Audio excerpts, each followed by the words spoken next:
Good day everyone, my name is John Lee Perez from BPED 2A. So dito sa Module 7, which is Learners on the Autism Spectrum Disorder or ASD. So sa module na ito, ang natutunan ko ang mga importanteng concept tungkol sa Autism Spectrum Disorder is kung paano ito nakakaapekto sa mga mag-aaral at paano natin sila matutulungan sa kanilang pagkatuto. And ang ASD ay isang developmental disorder na nakaka-affect sa social interaction, communication, at behavior ng isang tao. And hindi pare-pareho ang apekto nito sa bawat individual. Kaya ang mga mag-aaral na may ASD ay may iba't ibang level ng kakayahan at pangangailangan. Marami silang challenges sa pakikisalamuha sa ibang tao. And nagpapahayag ng kanilang emotion at pag-unawa sa mga social cues.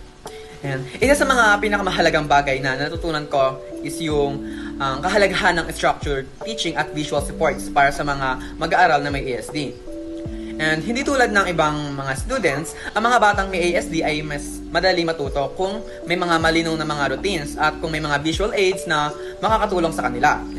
For example, ang paggamit ng mga pictures o visual schedules ay nakakatulong para madaling maintindihan ang mga instructions o mga gagawin nila sa araw-araw. And dahil magkakaiba ang needs ng bawat isa, nagkakaroon ng mga customized na plano or malaking tulong para matulungan ang kanilang mga pangangailangan sa pagkatuto. Sa module na ito, natutunan ko rin na ang mga mag-aaral na may ASD ay kadalasang may mga sensory sensitivities, kaya't importante ang environment na kanilang kinagagalawan. And dapat maging aware tayo sa mga possible distraction tulad ng mga malalakas na noise na maaaring matrigger ng discomfort sa kanila.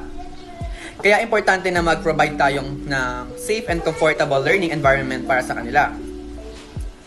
Ang pagpapakita ng empathy at patience ay crucial din para mas mapadali ang kanilang pag-adjust sa social setting. Next is Module 8, which is Learners with Specific Learning Disabilities or SLD.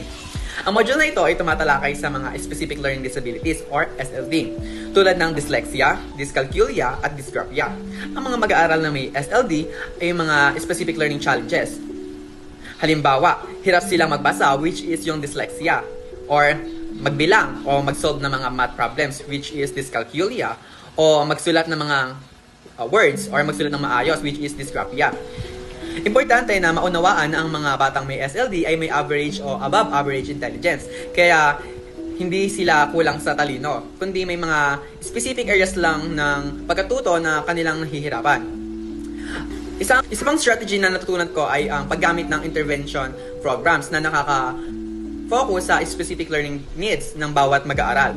For example, kung ang mag-aaral ay may problem sa pagbabasa, maaaring gumamit ng mga structured literacy programs para sa kanya.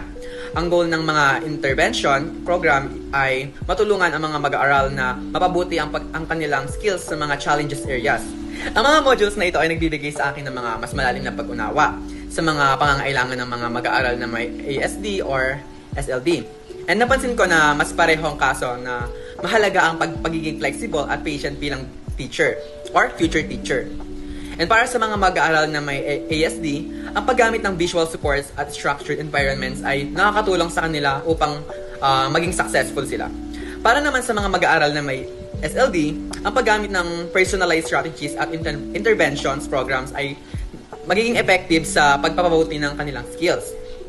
So in conclusion, natutunan ko na ang bawat mag-aaral, anuman ang kanilang mga condition or kalagayan, may mga kanya-kanya tayong strength or potential. Ang pinakamahalaga ang pagkakaroon ng tamang support, tamang pag-unawa at tamang approaches upang matulungan silang magtagumpay sa kanilang mga knowledge.